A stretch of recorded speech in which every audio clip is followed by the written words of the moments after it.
Hello everyone, মই প্ৰিয়ংকা পুনৰ এটা নতুন ৰেচিপি লৈ আহিছো। সদায় একেদৰে চিৰা খাই ভালো নালাগে, ভাবিলো আজি চিৰাৰ এবিধ স্ন্যাক্স বনাও আৰু আপোনালোককো দেখাও।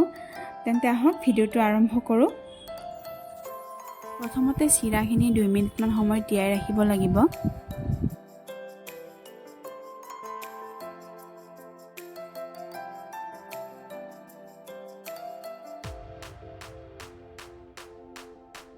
দুই মিনিট সময়ৰ পিছত চিৰাখিনি ভালদৰে সিজি গৈছে আৰু এইখিনি ভালদৰে ধুই লৈছো। আৰু এতিয়া মই ইয়াতে দিছো এটা পিয়াজ, আজৱাইন, ৰেড চিলি পাউডাৰ, জিৰা পাউডাৰ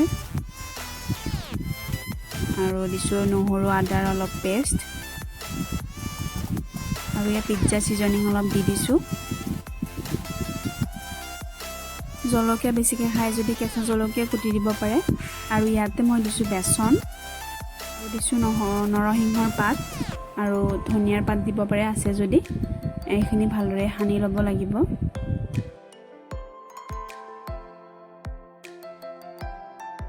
আৰু লগতে দিব নিমখ অলপ আৰু হালধি অলপ।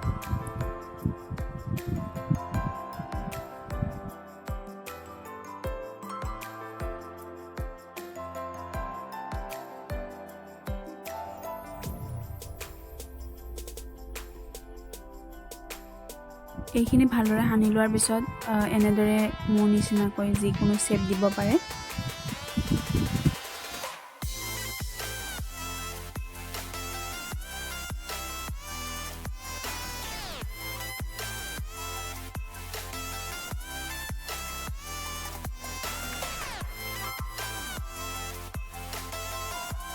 তাৰপিছত বিস্কুটৰ গুড়া অলপ কৰি লৈছিলোঁ, তাৰ ওপৰত মই এইকেইটা অলপ এনেদৰে প্ৰত্যেকটো বিস্কুটৰ গুড়াত লগাই তেলত বা ৰিফাইনত দি দিব।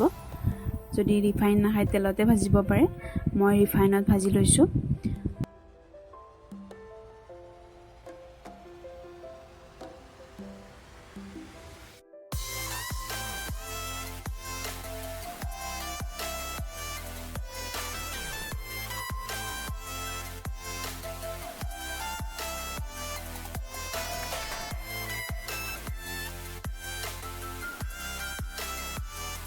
দুই মিনিটমান সময়ৰ পিছত মোৰ চিৰাৰ স্নেক্সটো ৰেডি হৈছে।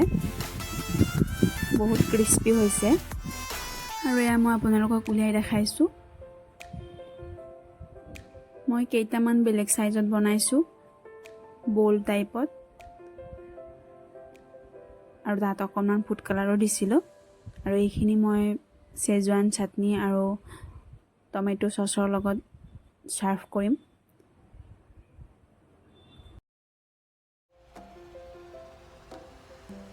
আৰু এয়া মই আপোনালোকক এটা চিৰাৰ স্নেক্স ভাঙি দেখাইছোঁ। বহুত ধুনীয়া হৈছে খাবলৈ, বহুত টেষ্টি হৈছে। আৰু এইটো এটা ভাঙি দেখাইছোঁ, এইটো বহুত ধুনীয়া হৈছে দেখিবলৈ। তো আপোনালোকে এনেদৰে চিৰাৰ স্নেক্স বনাই খাব পাৰে ইভিনিং টাইমত, সদায় চিৰা একেদৰে খোৱাতকৈ। আৰু ভিডিওটো যদি ভাল পাইছে লাইক কৰিব, কমেণ্ট কৰিব, আৰু মোৰ চেনেল যদি নতুনকৈ চাইছে প্লিজ ছাবস্ক্ৰাইব কৰি দিব। ভিডিওটো শেষলৈ চোৱাৰ বাবে ধন্যবাদ। Thank U.